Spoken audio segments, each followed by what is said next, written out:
Hyperbole, the linguistic equivalent of a firework display on a foggy night. It's loud, it's colourful, and impossible to ignore, yet often leaves you wondering, what exactly did you just witness?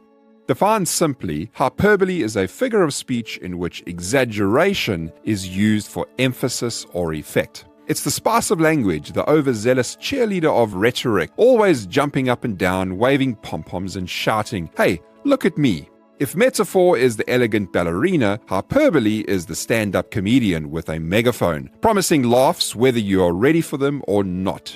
In everyday life, hyperbole is as common as coffee stains on a Monday morning. Picture this, you're late for work, and when you finally arrive, out of breath and mildly sweaty, you explain to your boss that the traffic was a nightmare. Not just heavy, not merely congested, no, it was a nightmare, complete with screaming, chaos, and possibly a monster truck driven by Freddy Krueger himself. Did cars actually grow fangs and chase you down the highway? Probably not, but saying there was a lot of traffic just doesn't capture the true horror of your commute. So, this is where the art of hyperbole came in.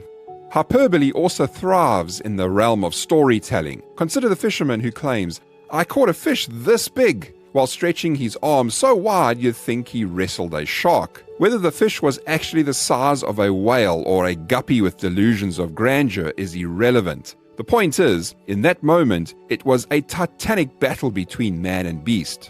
In literature, hyperbole is the trusty sidekick of many a great writer.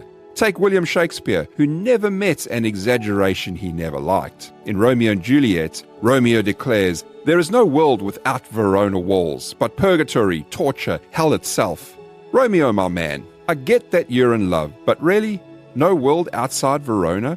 That's a bit much for a guy who scaled the balcony for a girl he's known for 5 minutes. Then there's Mark Twain, who wielded hyperbole like a fencer with a particularly sharp sword. In the celebrated Jumping Frog of Calaveras County, he described a frog that can jump so high it practically defies the laws of physics. Is it true? Of course not. But does it make the story more memorable? Absolutely. Twain understood that when it comes to humor and impact, sometimes you've got to take reality and give it a good hard shove in the direction of the absurd.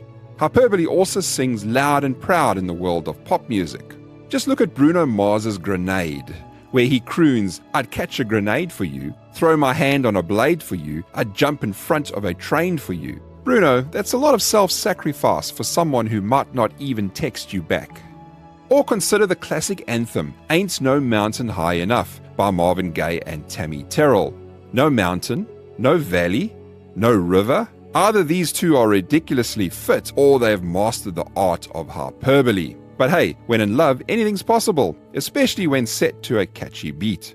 Why do we love hyperbole so much? For starters, it's, well, just plain fun. Hyperbole turns a mundane statement into a memorable one, adding color and excitement to our conversations. It's a powerful tool for emphasis. When you say, "I've told you 1,000,000 times," people get the point. They know you're serious, even if your counting skills are a bit off.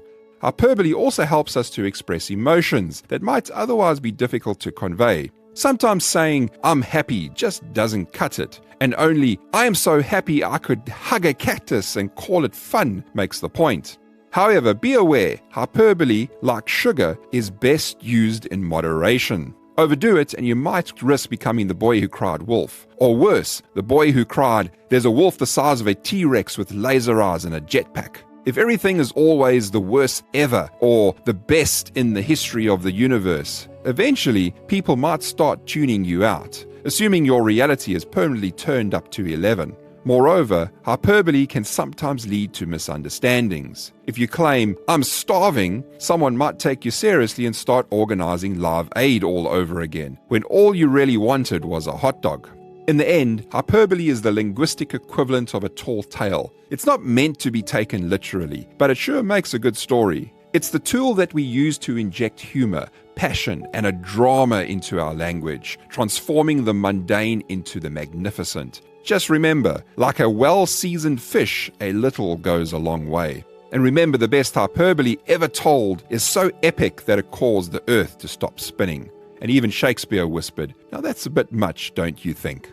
If you found this interesting, please give the video a like. If you would like to explore another figure of speech, take a look at our video on irony. You can click the link on your screen. Until the next video, this is Know Your English saying goodbye, and we will see you in the next one.